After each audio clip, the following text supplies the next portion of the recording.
Welcome back to physics forum. आज का video electrostatics पे बेस्ड है। इलेक्ट्रोस्टैटिक्स के पिछले वीडियो में हम लोगों ने electric field due to continuous charge distribution देखा था, जिसमें हम लोगों ने यूनिफॉर्मली चार्ज रिंग की वजह से इलेक्ट्रिक फील्ड को कैलकुलेट किया था एट एन एक्सियल पॉइंट। आज के वीडियो में लोग क्या क्या देखने वाले हैं? आज के वीडियो में अगेन हम लोग electric field due to continuous charge distribution को ही देखेंगे, बट आज हम लोग डिस्कस करेंगे uniformly charge non conducting disc की वजह से इलेक्ट्रिक फील्ड क्या होगा एट एन एक्सियल पॉइंट, और उसमें कुछ स्पेशल केसेस उसको डिस्कस करेंगे। तो इस कॉन्सेप्ट को समझने के लिए वीडियो को एंड तक देखिएगा। But before I start, don't forget to like, share and subscribe to my channel. So with this let's get started.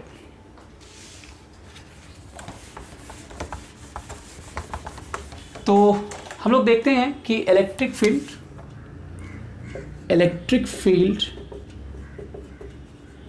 Due to uniformly charged non conducting disc, है ना। तो यहां पर जो चार्ज होगा डिस्क के सरफेस पे प्रेजेंट होगा, तो ऑफ कोर्स यहां जो हम लोग चार्ज डेंसिटी यूज करेंगे, नहीं, ये डिस्क का सेंटर हो गया O और ये पॉइंट P है जहां पे हमें इलेक्ट्रिक फील्ड को कैलकुलेट करना है। और इसके इंटायर सरफेस पे नॉन कंडक्टिंग डिस्क है, तो इसके इंटायर सरफेस पे ये चार्ज प्रेजेंट है ना। और ये यूनिफॉर्मली चार्ज डिस्ट्रीब्यूशन है, तो यहाँ पे हम लोग सिग्मा डिफाइन करेंगे। सिग्मा मेरा क्या था? Surface charge density. तो सिग्मा जो होगा वो हो जाएगा Q by pi r square, जहाँ आर इस जो डिस्क है उसका रेडियस है, आर जो है रेडियस ऑफ डिस्क है। अब इसके डेरिवेशन के लिए अगर हमें इस पॉइंट P पे इलेक्ट्रिक फील्ड चाहिए, तो इसके लिए हमें electric field due to charge ring, uniformly charge ring का जो कॉन्सेप्ट है उसकी ज़रूरत पड़ेगी। तो उसकी वजह से हमें रिजल्ट ऑलरेडी पता है। यहाँ से X लोकेशन पे यूनिफॉर्मली चार्ज रिंग की वजह से हमें रिजल्ट पता है, तो उस रिजल्ट को यूज़ करते हुए हम इस डिस्क की वजह से इलेक्ट्रिक फील्ड निकालेंगे पॉइंट P पे। ठीक है, तो हमें रिजल्ट क्या पता है उस रिंग की वजह से। अच्छा, रिंग की ज़रूरत क्यों पड़ेगी? ये जो डिस्क है this is made of infinite number of concentric rings. नहीं, ऐसा बहुत सारा कॉन्सेंट्रिक रिंग होगा जो कि इस डिस्क को कंस्टिट्यूट करेगा। तो किसी एक एलिमेंटल रिंग की वजह से हम इलेक्ट्रिक फील्ड निकाल लेंगे, और हमें पता है किसी एक एलिमेंटल रिंग की वजह से इसके एक्सियल पॉइंट पे जो इलेक्ट्रिक फील्ड होता है, अगर ये पॉजिटिव चार्ज है तो अवे होता है और वो एक्सिस के अलोंग डायरेक्टेड होता है। ये रिजल्ट हमें पता है। तो उस रिजल्ट को यूज़ करते हुए फिर हम उसको एंटायर डिस्क पे उसको इंटीग्रेट कर लेंगे और वहाँ से हमारा इलेक्ट्रिक फील्ड कैलकुलेट हो जाएगा। ठीक है, तो हम लोग स्टार्ट करते हैं प्रोसेस। तो अब हमें क्या करना है कि तो ये मेरा डिस्क हो गया, है ना, और यहाँ से X लोकेशन पे X जो है वो गिवन सेटअप के लिए X मेरा फिक्स है, ये रेडियस ऑफ डिस्क R है मेरा, राइट। तो हम क्या करते हैं, यहाँ से Y डिस्टेंस पे, है ना, यहाँ से Y डिस्टेंस पे एक छोटा सा एलिमेंट लेते हैं, है ना, और इस एलिमेंट का जो थिकनेस है ये है dy, राइट। ये जो एलिमेंट का थिकनेस है ये dy है। तो इस एलिमेंट में कितना चार्ज मेरा कन्फाइंड होगा? यहाँ पे पॉजिटिव चार्ज है, तो ठीक से देखा जाए तो ये कॉन्सेंट्रिक रिंग है जिसका जो इनर रेडियस हो गया ये y हो गया, और जो आउटर रेडियस होगा वो कितना होगा? y प्लस dy होगा। तो हम ये एरिया निकाल लें, तो यहाँ पर हम dq जो बोलेंगे, dq क्या होगा? जो चार्ज कन्फाइंड है दिस एलिमेंटल रिंग में, राइट। तो ये हो जाएगा sigma into D A, sigma हमें पता है इंटू डी ए होगा।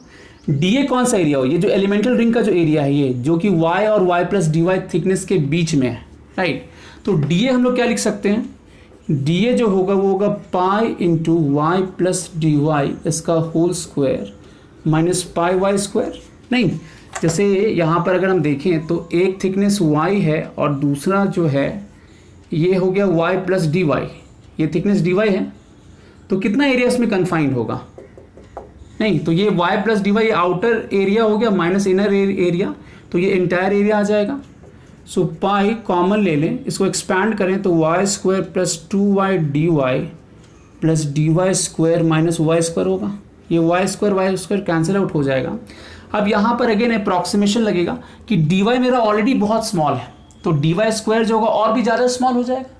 जैसे डी वाई, कोई भी चीज़ जैसे डी वाई बहुत कह सकते हैं कि बहुत फ्रैक्शन में कोई वैल्यू है और फ्रैक्शन में बहुत कम वैल्यू है, तो फ्रैक्शन का अगर हम स्क्वायर करेंगे तो वो और भी कम हो जाएगा। जैसे 0.002 है, उसका अगर स्क्वायर करेंगे तो वो वैल्यू और भी कम हो जाएगा। तो डी वाई ऑलरेडी बहुत स्मॉल है, तो उसका स्क्वायर करेंगे तो वो क्या होगा, ऑलमोस्ट जीरो हो जाएगा। ये इसको जीरो ले लेंगे तो इफेक्टिवली यहाँ पर क्या हो जाएगा 2 पाई वाई डी वाई, या हम इसी चीज़ को सिंपली कहते हैं कि 2 पाई वाई जो हो गया ये इसका सर्कमफेरेंस हो गया और इंटू डी वाई इसका थिकनेस हो गया, तो उसको मल्टीप्लाई करेंगे तो ये डिफरेंशियल एरिया हमारे पास आ जाएगा। तो डी क्यू अब मेरा डिफाइन हो गया, तो डी क्यू जो मेरा हुआ वो कितना हो गया, sigma into 2 pi y into d y, right. अब हमें एलिमेंटल रिंग की वजह से हमें पता है कि जो डिफरेंशियल इलेक्ट्रिक फील्ड होगा यहाँ पर इस पॉइंट पे, तो डीई जो बोलेंगे, डी जो होगा इस पॉइंट पी पे डिफरेंशियल इलेक्ट्रिक फील्ड, तो जैसे हम पहले रिंग की वजह से अगर देखें तो ई जो मेरा रिंग की वजह से था वो कितना था, के Q x by r square plus x square to the power 3/2 था एक्स लोकेशन पे। तो यहाँ पर अगर इसको इस ई को हम रिप्लेस कर देंगे डिफरेंशियल इलेक्ट्रिक फील्ड से एट पॉइंट पी, के इंटू और ये क्यू हो जाएगा डी क्यू से रिप्लेस, क्योंकि ये डी क्यू की वजह से इलेक्ट्रिक फील्ड है यहाँ पर, है ना। और यहाँ जो ये डिफरेंशियल इलेक्ट्रिक फील्ड आ रहा है वो अवे होगा डायरेक्टेड, राइट। अगर यहीं पे अगर क्योंकि ये पॉजिटिव चार्ज है, अगर यहीं पे नेगेटिव चार्ज होता, तो टुवर्ड्स होता डायरेक्टेड, ठीक है। सो के into D Q x location पे, और ये जो कैपिटल आर है वो इस एलिमेंटल रिंग का जो रेडियस होगा उससे रिप्लेस हो जाएगा, तो ये वाई से रिप्लेस हो जाएगा, राइट। तो ये मेरा एक्सप्रेशन आ गया। अब हम लोग यहाँ पर वैल्यू रखते हैं, है ना। तो यहाँ पर डी क्यू का वैल्यू रखें तो कितना आ जाएगा, के into sigma 2 pi y d y into x divided by y square plus x square to the power 3/2।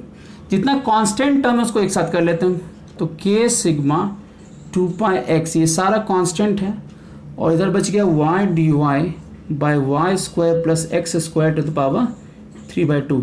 यहाँ ध्यान रखना है कि x यहाँ पर कांस्टेंट है ना, कांस्टेंट है, और y जो है मेरा वेरिएबल है, क्योंकि ये जो एलिमेंटल रिंग होगा उसका जो रेडियस है वो वेरी करता रहेगा, है ना। और इसका रेंज क्या होगा y का, 0 से लेके कैपिटल R तक, राइट। ये इसका रेंज होगा, ठीक है। और x हमने एक गिवन सेटअप के लिए कांस्टेंट होगा, जैसे x का वैल्यू में भी 1 सेंटीमीटर हो जाए, 2 सेंटीमीटर हो जाए, तो गिवन सेटअप के लिए x कांस्टेंट होगा। अगेन अगर हम x को वेरी कराएंगे तो इलेक्ट्रिक फील्ड में चेंज होगा, बट किसी एक सेटअप में जो x का वैल्यू होगा वो तो कांस्टेंट ही होगा, ठीक है। तो ये हो गया। अब इसको कैलकुलेट करना हमें, अगर हम ठीक से देखें तो अगर ये इंटीग्रेशन निकाल लें तो यहाँ पर अगर हम बोलें इलेक्ट्रिक फील्ड, अगर हम बोलें तो क्या बोलेंगे, तो ये मेरा डिफरेंशियल इलेक्ट्रिक फील्ड आया, तो टोटल इलेक्ट्रिक फील्ड अगर हम बोलेंगे तो क्या बोलेंगे, so electric field at point P AC का इंटीग्रेशन हो जाएगा, सो के सिग्मा 2 पाई एक्स, ये तो कांस्टेंट हो गया फॉर गिवन सेटअप, और ये y d y by y square plus x square to the power 3/2 होगा, और इंटीग्रेशन में होगा 0 से लेके r तक, राइट। अब हम इसको अलग से निकाल लेते हैं, इसको 1 बोलते हैं, इसको अलग से कैलकुलेट करते हैं, राइट। तो इसको हम अलग से कैलकुलेट करें, so y d y y square plus x square to the power 3/2 0 से लेके r, राइट। ये हमें कैलकुलेट करना है। अब हम क्या मानते हैं यहाँ पे मान लेते हैं कि z square is equal to y square plus x square, ठीक है।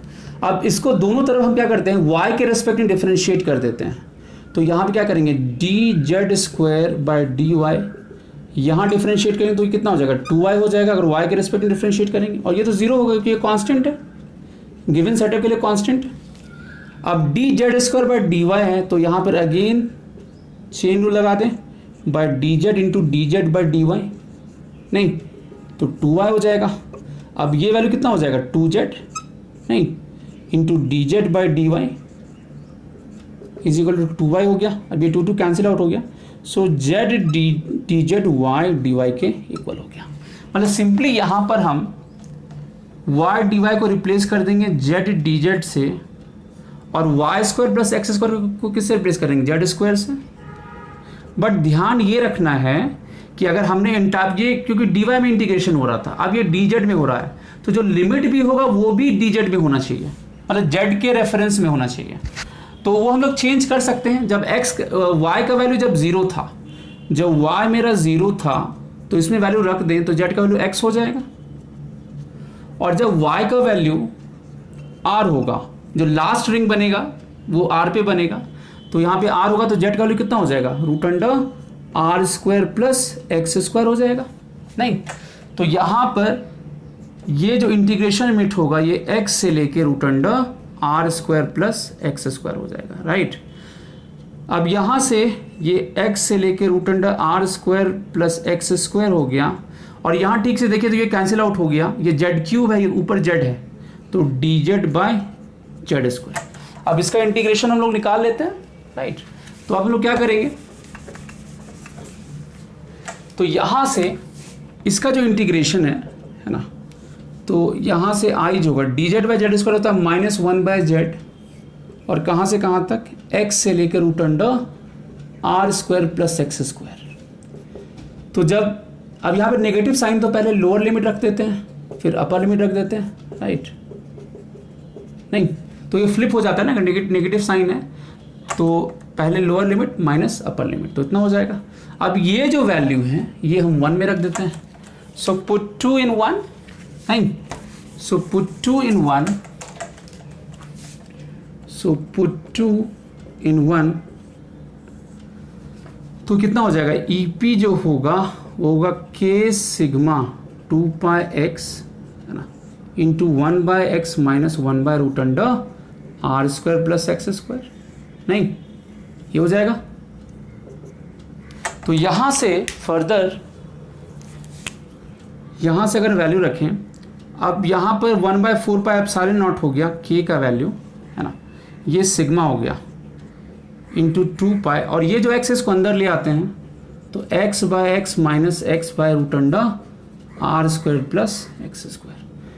तो ये 2 पाई 2 कैंसिल आउट हो गया है ना, तो यहाँ सिग्मा बाय 2 एप्सिलॉन नॉट हो जाएगा 1 minus x by root under r square plus x square.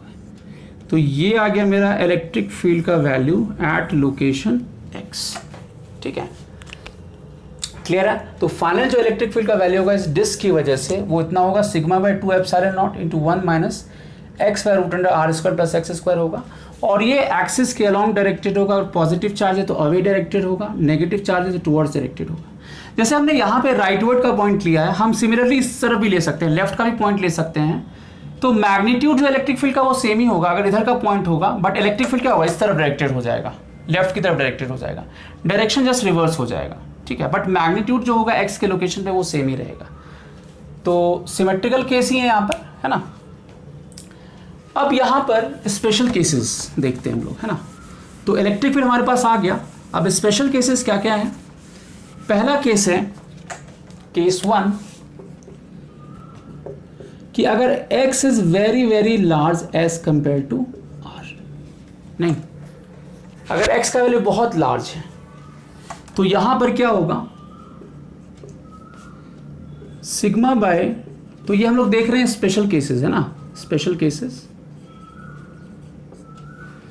तो sigma by 2 epsilon naught into 1 minus ये x है by root under r square plus x square है, या हम ऐसा लिख सकते हैं sigma by 2 epsilon not 1 minus, अब इस x को हम क्या करें नीचे ले आए, नहीं तो हम ऐसे लिख सकते हैं क्या root under r square plus x square by x, ऐसे लिख सकते हैं, नहीं, या further sigma by 2 epsilon not 1 minus 1 by root under r square by x square plus 1, ऐसे लिखेंगे नहीं। अब x बहुत लार्ज है तो हम ऐसा भी कह सकते हैं कि जो r बाय एक्स होगा वो लेस देन 1 होगा, अगर x का वैल्यू बहुत लार्ज है तो। अब यहाँ पर हमें बायनोमियल जो एक्सपेंशन है उसको यूज़ करना है, मतलब यहाँ पे जो अप्रॉक्सीमेशन लगेगा बायनोमियल एक्सपेंशन का जो कॉन्सेप्ट है उसको यूज़ करते हुए कैलकुलेट करेंगे। तो हम क्या करेंगे, EP is equal to sigma by 2 epsilon naught, और इसको लिख सकते हैं 1 minus 1 plus r square by x square to the power half, नहीं, या sigma by 2 epsilon not 1 minus, और ये ऊपर जाएगा तो माइनस हाफ बनाएगा, तो 1 plus r square by x square to the power minus half हो जाएगा, नहीं। अब बायनोमियल एक्सपेंशन में क्या होता है, अगर r बाय एक्स बहुत कम है, लेस देन 1 है, तो यहाँ का जो कॉफिशिएंट होता है, इस जगह का जो कॉफिशिएंट होता है, यहाँ जो पावर होगा वो इसके कॉफिशिएंट के फॉर्म में आ जाएगा। तो यहाँ पर सिंपली अप्रॉक्सीमेशन लगेगा, तो sigma by 2 epsilon not 1 minus, है ना, 1 minus half r square by x square हो जाएगा, नहीं, ये जो हाफ था माइनस हाफ था यहाँ पर, वो यहाँ इस जगह आ गया, ठीक है। तो यहाँ से फिर जो वैल्यू होगा वो क्या लिखेंगे, तो यहाँ से जो EP आया मेरा, है ना, होगा सिग्मा बाय 2 एप्सिलॉन नॉट, है ना, सिग्मा बाय 2 एप्सिलॉन नॉट, और ये हो जाएगा, ये 1 1 तो कैंसिल आउट हो गया, हाफ हो जाएगा, तो are square by 2x square हो गया, नहीं। अब सिग्मा का वैल्यू यहाँ पे रख देते हैं, तो सिग्मा मेरा कितना था, q by pi r square, तो वो वैल्यू रख देते हैं, तो 2 epsilon naught pi r square, क्योंकि सिग्मा मेरा q by pi r square था, ये मैंने बिगनिंग में डिफाइन किया था, into r square by 2x square, तो ये कैंसिल आउट हो जाएगा, so q by 4 pi epsilon naught x square, या q बाय एक्स स्क्वायर भी लिख सकते हैं इसको, नहीं, k मेरा कूलम्स कांस्टेंट हो गया। ठीक से कंपेयर करें तो ये जो इलेक्ट्रिक फील्ड है एक पॉइंट चार्ज की वजह से आ गया एट ए डिस्टेंस x। ऐसा इसलिए हो रहा है क्योंकि अगर डिस्टेंस बहुत लार्ज होगा तो वो जो डिस्क पे जो चार्ज है वो ऑलमोस्ट एक पॉइंट चार्ज की तरह हम ट्रीट कर सकते हैं, इसलिए मेरा इलेक्ट्रिक फील्ड उससे रिजेंबल कर रहा है, ठीक है। तो बहुत लार्ज डिस्टेंस पे जो डिस्क पे जो चार्ज था that will behave as point charge, as if entire charge is concentrated at its centre, ठीक है, उस तरीके से बिहेव करेगा ये। तो ये पहला केस हो गया। अब इसी में दूसरा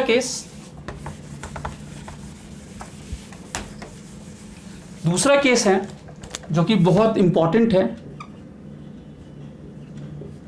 कि अगर r ग्रेटर देन x हो गया, तो E मेरा कितना था, sigma by 2 epsilon naught into 1 minus x by root under r square plus x square, right. अगर r बहुत लार्ज हो गया तो हम क्या बोलेंगे, इसका मतलब क्या होगा कि x by r is less than 1, ऐसा बोलेंगे, नहीं। तो इस जगह हम लोग लिख सकते हैं, इस x को नीचे ले आए तो अगेन ये root under r square by x square plus 1 हो जाएगा। ठीक से देखा जाए तो यहाँ पर x बाय आर जो है वो लेस देन 1 है, या हम ऐसा कह सकते हैं कि r बाय एक्स जो होगा वो ग्रेटर देन 1 होगा, यानी बहुत लार्ज होगा। तो अगर ये वैल्यू मतलब ये 10 टू इन्फिनिटी हो जाएगा, r बाय एक्स बहुत लार्ज हो गया तो ये वैल्यू 10 टू इन्फिनिटी हो जाएगा, ये 10 टू इन्फिनिटी होगा तो ये क्या होगा, 0 हो जाएगा, 10 टू 0 हो जाएगा। तो E जो होगा इन दैट केस, है ना, वो हो जाएगा सिग्मा बाय 2 एप्सिलॉन नॉट, नहीं, क्योंकि ये 1 माइनस 1 हो गया, ये मेरा ये 10 टू 0 हो जाएगा, 1 माइनस 0 बोलेंगे ये, तो ये 10 टू 0 हो जाएगा, तो सिग्मा बाय 2 एप्सिलॉन नॉट हो गया। तो अब इसका मतलब क्या हो गया कि अगर r मेरा बहुत लार्ज हो गया x के रिस्पेक्ट में, ठीक है, तो मतलब हम ऐसा बोलेंगे डिस्क का रेडियस बहुत लार्ज है, और इसी चीज़ को जैसे थ्योरेटिकली लोग क्या बोलते हैं कि इनफाइनाइट रेडियस का डिस्क, या ऐसा भी हम कहते हैं कि एक जो प्लेन होगा, इनफाइनाइट शीट जो होगा, उसकी वजह से जो इलेक्ट्रिक फील्ड होगा एट नियर पॉइंट, उसका रिजेंबलेंस इससे होगा, क्योंकि डिस्क का रेडियस अगर बहुत लार्ज हो गया तो ऑलमोस्ट ये इनफाइनाइट शीट की तरह बिहेव करेगा, शीट जिस पे पूरा चार्ज डिस्ट्रीब्यूटेड है, क्योंकि अब क्योंकि जो डिस्क है उसका रेडियस बहुत लार्ज है, तो दैट विल ऑलमोस्ट, जो ये जो डिस्क होगा that will almost behave as plane sheet of charge, जिसके सरफेस पे ये चार्ज प्रेजेंट है, और ये एक्सिस के बहुत नियर बाय पॉइंट है। तो हम कहते हैं, इसी चीज को कहते हैं कि infinite sheet of charge. But infinite term जो है वो रिलेटिव टर्म है। इनफाइनाइट का मतलब क्या हुआ कि इसका जो डायमेंशन है और ये जो x है, मतलब ये x इसके डायमेंशन के रिस्पेक्ट में बहुत स्मॉल है। इनफाइनाइट शीट ऑफ चार्ज कहने का मतलब ये होता है।